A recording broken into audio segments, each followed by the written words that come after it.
Thank you, ladies and gentlemen.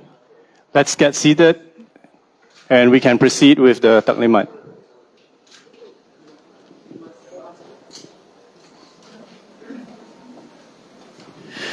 YB Lok, Dato' Jana, Dato' Eddie, rakan-rakan sekerja, MOT, JPJ, para media, salam sejahtera dan selamat datang to Scania Malaysia. Izinkan saya untuk meneruskan taklimat ini dalam bahasa Inggeris. Please allow me to proceed in English for the benefit of my colleagues. I would like to introduce to you my colleagues. This is Paulo Leche. He's our CFO for Scania Southeast Asia. Johan Klaas, Pre-Sales and Vehicle Logistics Director for Scania Southeast Asia.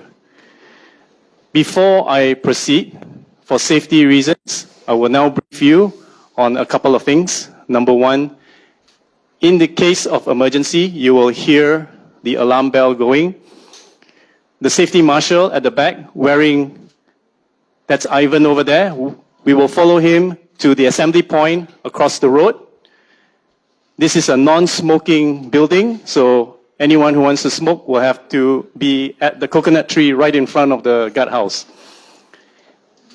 And the washroom is to my right on that side. Okay?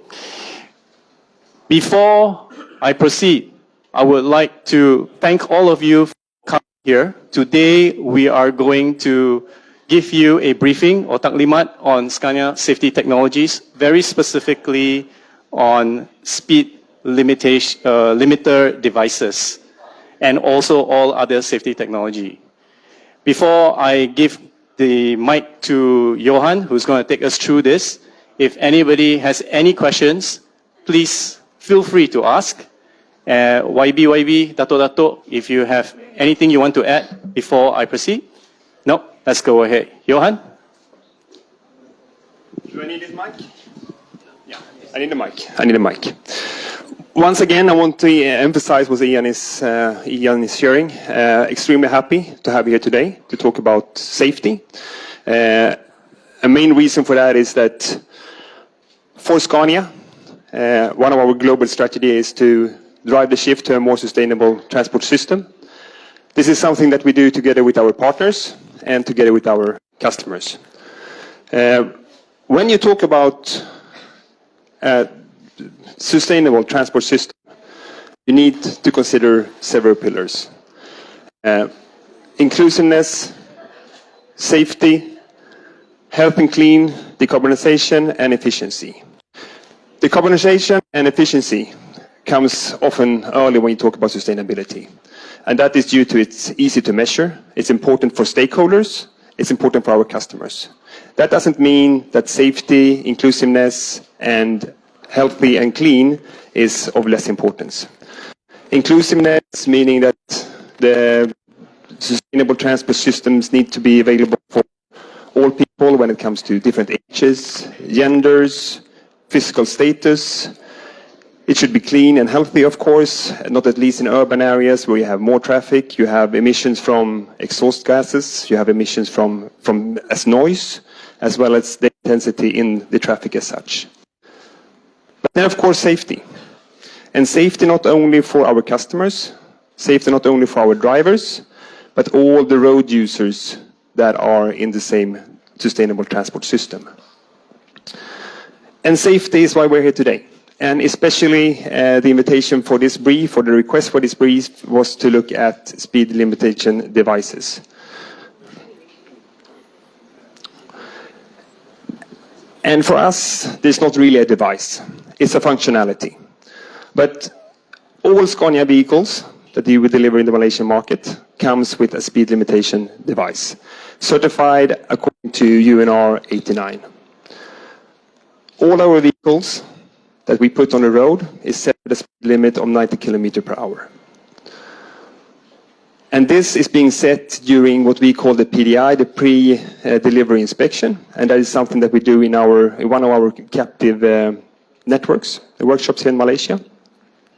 And we have a well-defined process of how and when it should be set, and also a very clear policy to control it and to do any kind of adjustment. Okay, how does it work? On the gearbox, there's an ECU called the TMS, Transmission Management System, that is controlling the speed and the power that is given to the complete powertrain. Utilizing a speed sensor, same speed sensor that is used for tachographers, the speed sensor that is giving the information to the driver, but that signal is also used in the engine management system.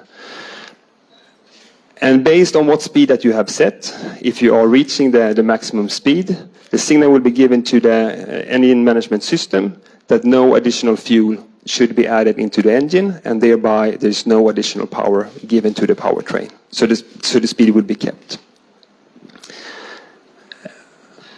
I'm an engineer, so of course I have a more detailed picture. I will not bore you, but if you have questions, please let me know. But I mentioned the speed sensor fitted in the gearbox, sealed in the gearbox, so it's not accessible. Gives a signal to the coordinator, and that coordinator also gives a signal to the driver in the instrument cluster he has in front of him. This coordinator also gets signals, of course, if you're running on cruise control, or signal from the accelerator pedal. That information is then given to the TMS or the ECU for the gearbox, which later then sends a signal to the engine management system that gives a signal to the injector regarding how much fuel and when it should be ignited to the engine. Same unit that also gets signals from oil temperature, oil sensors, water temperature, etc. So there's not really a device. It's a functionality that is using existing components in our vehicle system.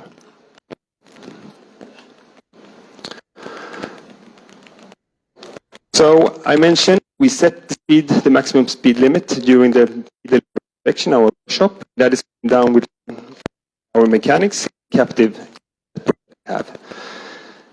They do so by connecting via what we call the VCI, or Vehicle Communication Interface, that is being connected to the onboard diagnostics. This is something that we will show physically in just a few minutes, but just running through it in general. And this is also the same connection that we use every time the vehicle comes to our workshop. So we read information from the vehicle, we do diagnostics, as well as updating with new updates of software, etc. So that is brief regarding the speed limitation device. But since we're here talking about safety, I would also like to take the opportunity to just highlight what we do when I say that we are driving the shift for a more sustainable transport system in terms of safety. These are functionalities that we consider being standard for our market range, or our offer to the Malaysian market.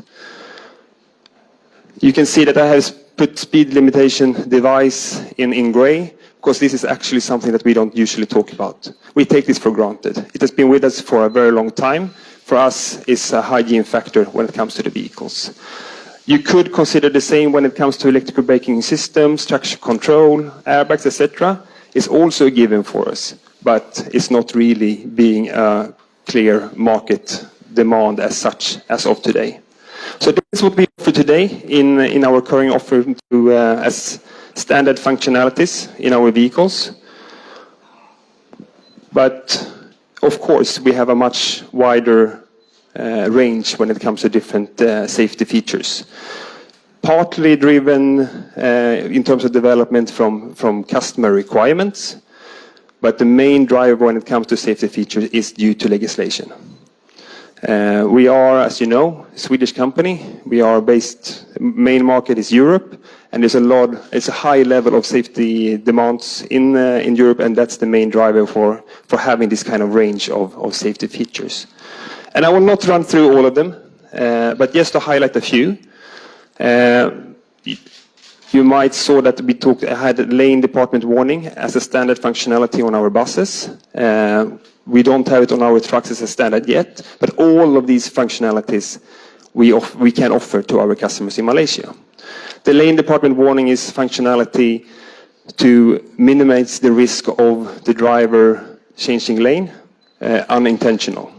So utilizing a camera in the front of the vehicle, you can see it on the bus later on. If the driver is not utilizing the indicators and coming close to a line, he will get a warning in terms of a sound and vibration in the driver's seat. Also, blind spot warning, something that would add a lot of value or has a lot of value in the Malaysian market. We have a lot of motorbikes on the road here, so to avoid having accident due to that, you have other fellows in the traffic coming in the blind spot, utilizing sensors then on the side, a radar on the side of the vehicles. And then, last but not least, advanced emergency braking, utilizing the same camera as the lane department warning, but also a radar in the front, detecting vehicles and other road users in front of the vehicle. So in case of you have a vehicle standing still or having lower speed and you are quickly approaching, the vehicle will give a warning to the driver in terms of information in the instrument cluster. It would then give a sound, and they will then later on apply the brakes to avoid an accident or minimize the impact of the accident. Good. I was told that this was supposed to be a brief meeting. It became more than a brief meeting. It's great, there's a lot of people. I really appreciate that because I think this is a very important topic. Not at least what you're intending to do now, but also for us at Scania. And we really want to continue to drive the shift to a more sustainable transport system. Yes, regarding carbon dioxide and decarbonize the transport system, but not at least safety. It's very important for us. So thank you so much for taking your time. If you have any questions, please let me know, either now or later. But otherwise, we go and we have a look at... yes, please. How do you ensure that the speed limiter device are not being tampered? Because I think this is one of our major challenge right now in terms of enforcement. I do agree that.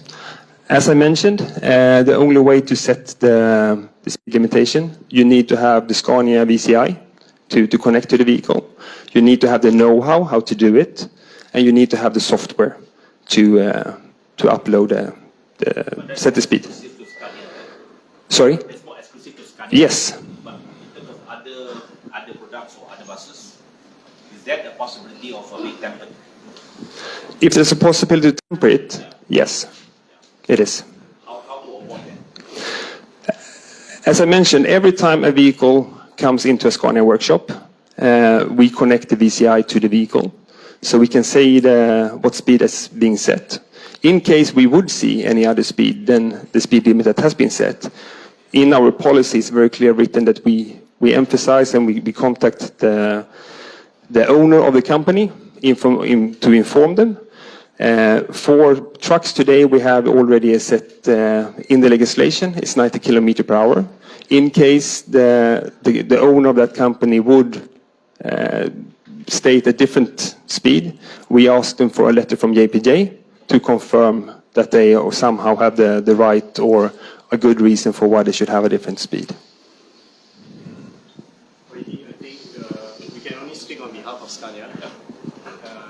Our VCI is licensed only to Scania, and even if a dealer happens to stop being a dealer, we will take back the license. Okay. But the PCI hardware, of course, you can get anything online nowadays. That one is beyond our control.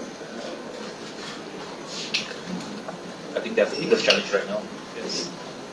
I'm not worried about Scania products, but other companies and other coaches.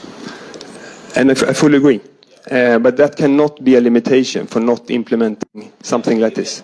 We want to implement it, but how to ensure that implementation is not being tampered with, or people can circumvent the whole implementation? That is a challenge for us.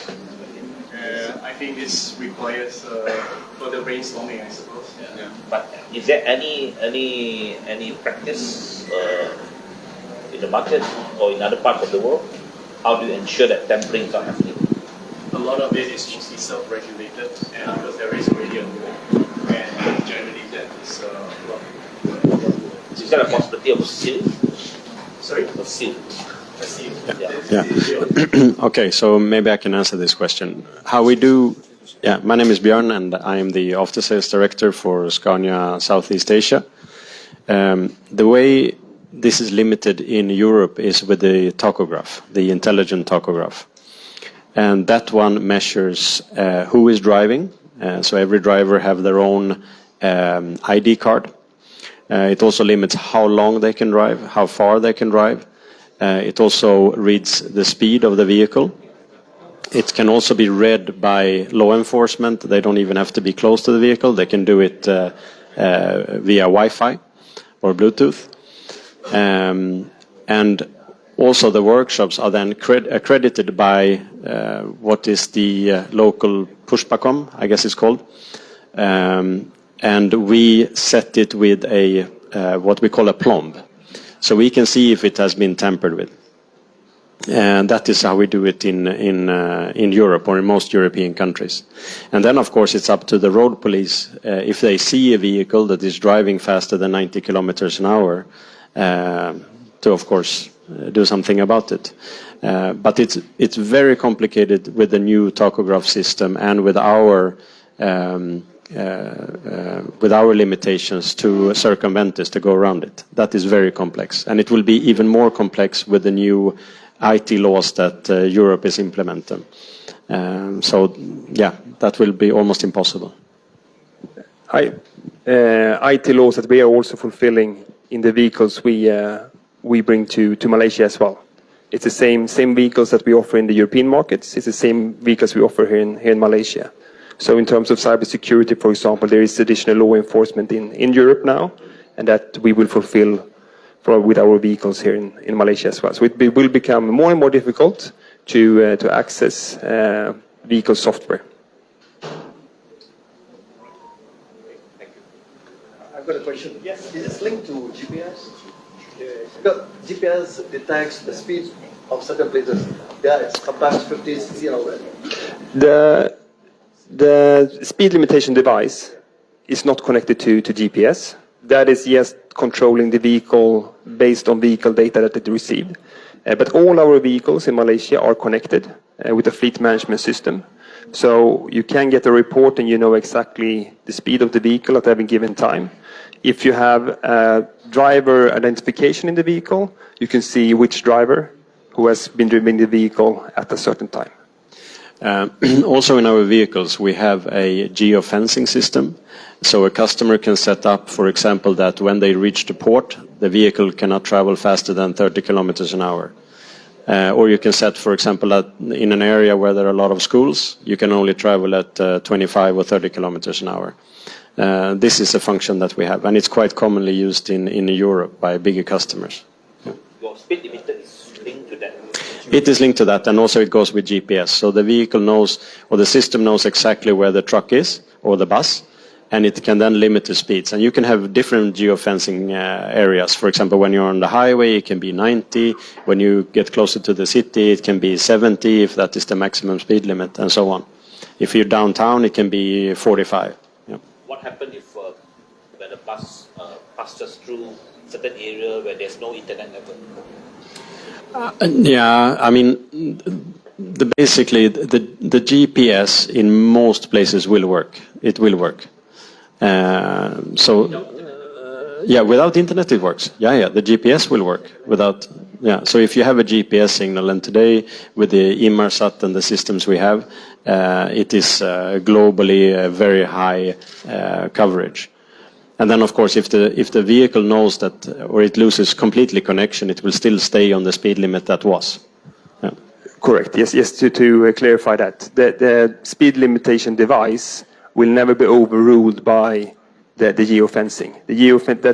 you can ever get a higher speed than what we have for your speed limitation device. But for certain areas Björn is mentioning, schools, etc., you might want to have a lower speed. So it's a software setting that you get via the GPS signal. Any questions? I have one question. Do you have the Scania? Do you have the capacity or capabilities to install or verify SLD other than your brand? Is it possible for you to have? I would say no to that. The way we are utilizing is using Scania components. I'm not sure how other brands are, what kind of systems, how they use it, or how they control it. If the vehicle don't have any SLD and we need them to install the SLD. Coming back to law enforcement, for example, I do believe that should only be made by the manufacturer. The rebuilt vehicle, let's say. Maybe we should not start talking about rebuilt vehicles, but. If there is any vehicle that wants to retrofit the speed limiter, I think the first criteria has to be a Scania. That's all we can. Number two is they have to come to our workshop to do a bit of assessment. Not all the Scania trucks are in the same condition for retrofitting. So I would say we need to assess the vehicle first. Yeah. As far as Malaysia is concerned, I mean, the SLD is what product after which I mean, any buses on the road still without SLD? No. For Scania? It's a standard for all our vehicles coming out of our PDI. I think Idris, maybe you're the longest here. You'll know whether we have had SLD since the beginning of time. Probably I would say late 2000s. We are utilizing the same sensors as we do for the tachograph in Europe, as Björn mentioned, and that we've had in Europe the last 40 years. So we have the functionalities in our vehicles since the last 40 years, at least in Malaysia as well. Then. And I doubt there's vehicles that is older than 40 years. It's 2000 as one like you just mentioned, means all other SLDs. So because we are having a 15-year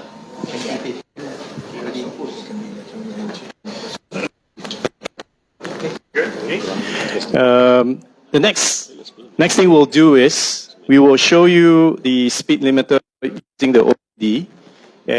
Just to prove a point, we randomly pick the bus from the workshop. Today we happen to have one bus that is going through. We put it here, and then maybe we go and have a look, and my colleague will explain to you using the OBD. Yep, shall we?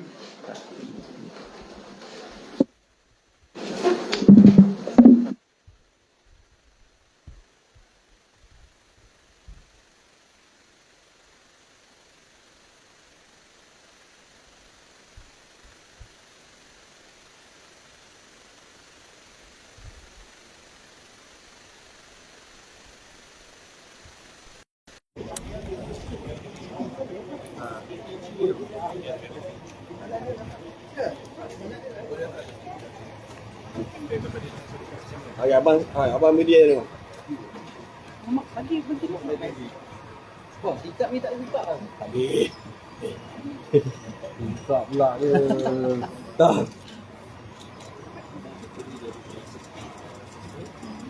Dia pusing nak duduk sekarang. Tadi ya.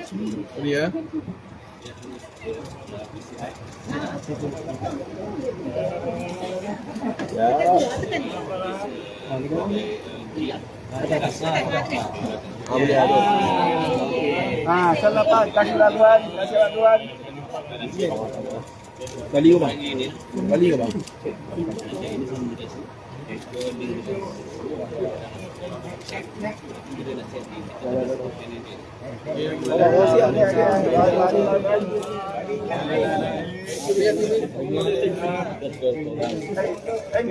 Handphone tak dekat. Handphone.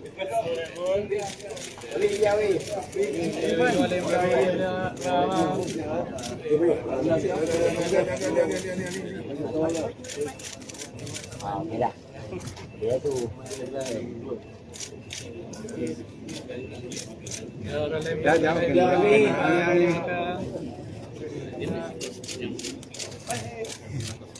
Okey, sabar.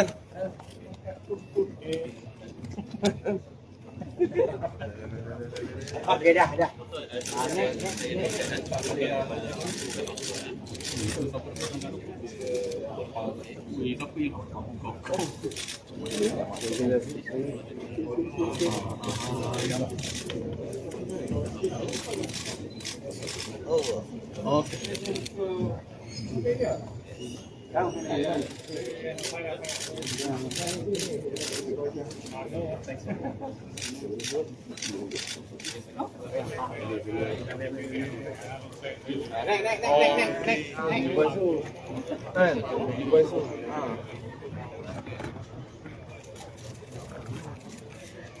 Memang kena.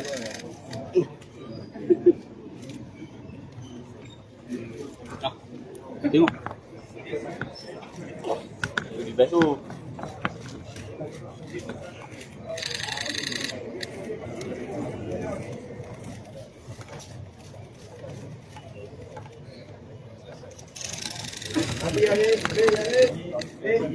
Habis.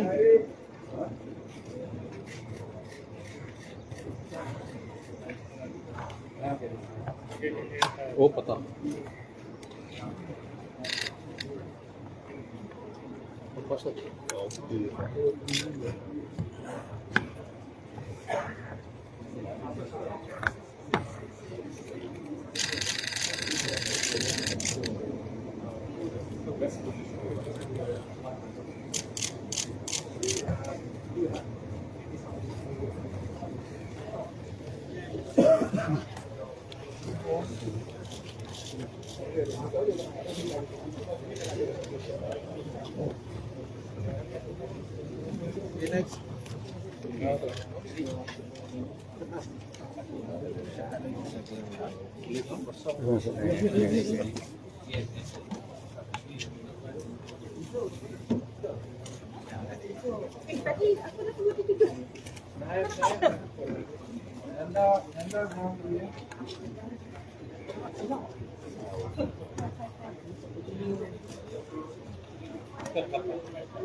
Kelakar pula benda tu dengan tak elok kan.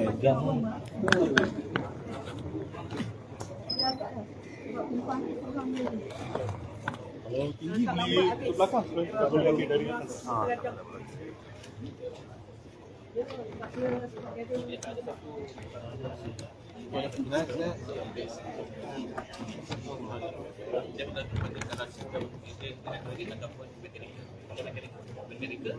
Dia macam menggunakan spek yang macam control by ataupun space system.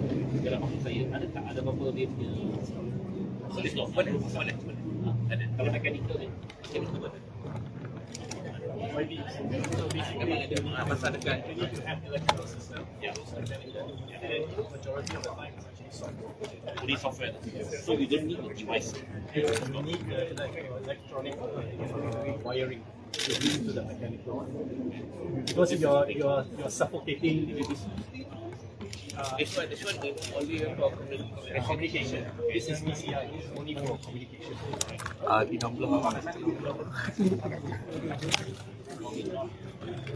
Yeah. Maybe have to access this whether